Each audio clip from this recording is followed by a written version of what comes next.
자, 신용 사면만큼이나 관심이 뜨거운 쪽이 하나가 더 있습니다. 바로 금값입니다.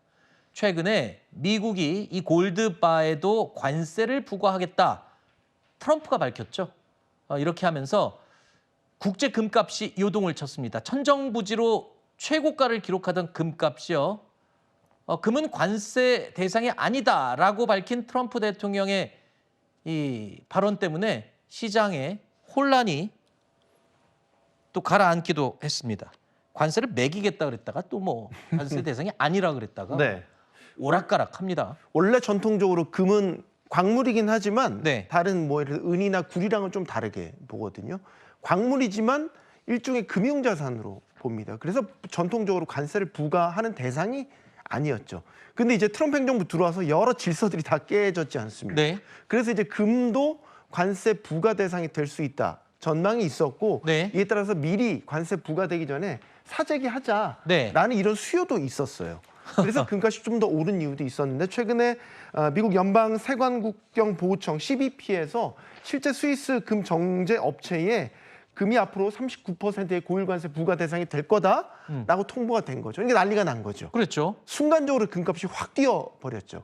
그리고 나서 트럼프 대통령이 또 그걸 뒤엎는 얘기를 한 겁니다. 그러니까요. 관세 대상이 아니다. 그러면서 그 상승분을 그대로 다 반납을 해버린 거죠. 그 상승폭이 얼마나 컸냐면은 1일 상승폭이 2.5%였거든요. 엄청나게 떨어진 거 아닌가요? 이게 석 달 사이에 최대 낙폭. 그러니까요. 그만큼 시장에 큰 영향을 줬던 겁니다. 네. 트럼프는 도대체 혼자서 전 세계에 뭐 예? 반도체 시장이면 반도체 시장, 상호 관세, 금값 값이도까지도 저렇게 들썩들썩하게 만드는 것 같습니다. 일단 골드바에도 골드바에는 관세를 부과하지 않겠다.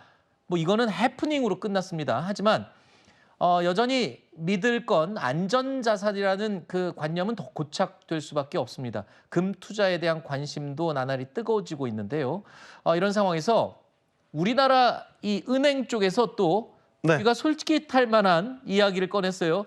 장롱 속에 금 묻어두지 마세요. 네. 은행에 가지고 오시면 이자 1.5% 드리겠습니다. 이러네요. 예. 뭡니까? 여기 이제 금 신탁 상품이거든요. 그러니까 집에서 가지고 계시던 실물 금을 네. 은행에다 맡기면 네. 그걸 신탁 자산으로 분류를 해서 네. 그 자산을 채권이라든지 이런 데 이제 투자를 하는 거예요. 그러면 장롱 속에 금 넣어놓으면 그냥 그 금으로 끝나는데 끝나는 거죠. 네. 그 보관을 은행에다만 보관하는 것만으로도 1.5%의 네. 수익이 생긴다는 거예요. 물론 이제 금을 받으면요, 은행에서는 이걸 감정을 합니다. 네. 뭐 순금 여부라든지 그래서 보통 감정가의 한 80% 정도를 이제 부과를 하고 네. 그걸 신탁 자산으로 분류를 해서 채권 같은 안전 자산에 투자를 합니다. 그래서 아하. 해당 상품의 만기가 되면 실물 금을 돌려드립니다. 그대로. 네. 반지 맡기셨으면 반지 그대로 돌려드립니다. 대신 그 실물 금 맡긴 거에 대한 신탁 자산을 운용한 수익의 한 1.5% 정도를 이제 또 수익으로 돌려드리는 거죠. 네. 그러니까 고객 입장에서는 그냥 장롱 속에 묻어두는 금을 만약에 은행에다 맡긴다면 추가적인 운용 수익을 얻어갈 수 있는 거죠. 이게 기존에 있던 금통장이라고 하는 것과는 개념이 다릅니다. 금통장은 예를 들어서 제가 100만 원을 입금을 하면 100만 원에 해당하는 시세대로 금을 통장에다 저축을 해주는 거고 여기에 따른 시세 차익을 주는 거라면 이거는 투자 수익, 운용 수익을 고객에게 돌려주는 개념입니다. 네. 차이가 있습니다. 집에 가고 저 장롱 좀 뒤져봐야 되겠네요. 네. 애기 돌반지 있었나 모르겠네요. 저도 한번 찾아봐야 되겠네요. 근데 그 뭐 조금이라서 큰 차이는 없겠죠. 그건 네. 좀 많이 했을 최소 때 단위가 있습니다. 최소 단위가 있으면 저는 해당이 안 되겠네요. 알겠습니다. 자, 트럼프 대통령이 일으킨 글로벌 무역 체계 재편 속에서 우리 한국, 베트남과 손을 잡고 경제 협력을 강화하기로 했습니다.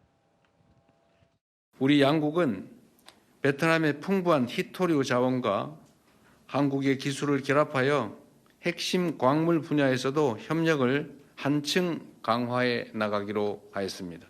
이를 위해 올해부터 조성되는 한 베트남 핵심 광물 공급망 센터를 중심으로 핵심 광물의 수급, 가공, 활용을 위한 협력 방안을 모색해 나가기로 하였습니다.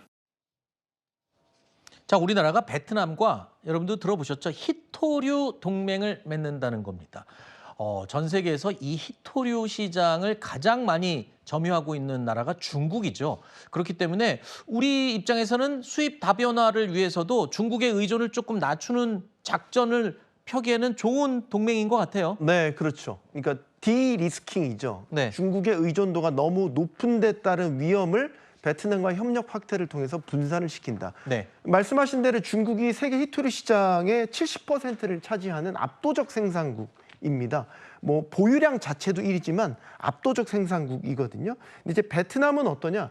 이 보유량 기준은 세계 6위 정도 수준인데 채굴 기술과 정제 기술이 상대적으로 많이 떨어져요. 그러니까 실질적으로 세계에 공급하는 히토류량은 미미한 수준인 거죠. 다만 잠재력은 있죠. 그래서 베트남의 히토류를 생산하고 정제할 수 있는 자본이나 기술이 투입이 된다면 베트남도 충분히 의미 있는 히토류 생산국으로서 지위를 가져갈 수 있고 한국과 베트남 간의 협력을 통해서 중국의 의존도를 낮춰보자는 이번 히토류 협력은 그만큼 의미가 있다라고 볼 수 있겠습니다. 네. 지난번 미국과의 이 관세 전쟁 과정에서도 중국의 강력한 무기 중에 하나가 히토류라는 게 다시 한번 확인이 그랬죠. 됐지 않습니까? 네. 중국이 정말로 마음 먹고 이걸 무기화시킨다고 한다면 그 영향을 우리나라도 직격탄을 받을 수밖에 없어요. 우리가 연간 쓰는 히토류가 한 2,900톤 정도 되거든요. 그중에 2,000톤을 중국에서 들여옵니다. 그렇군요. 그러니까 자칫 중국이 나쁜 마음 먹으면 우리는 큰 위험에 처할 수밖에 없는데 그 위험을 베트남과의 협력으로 분산시킨다. 이런 의미를 부여할 수 있겠습니다. 네. 알겠습니다.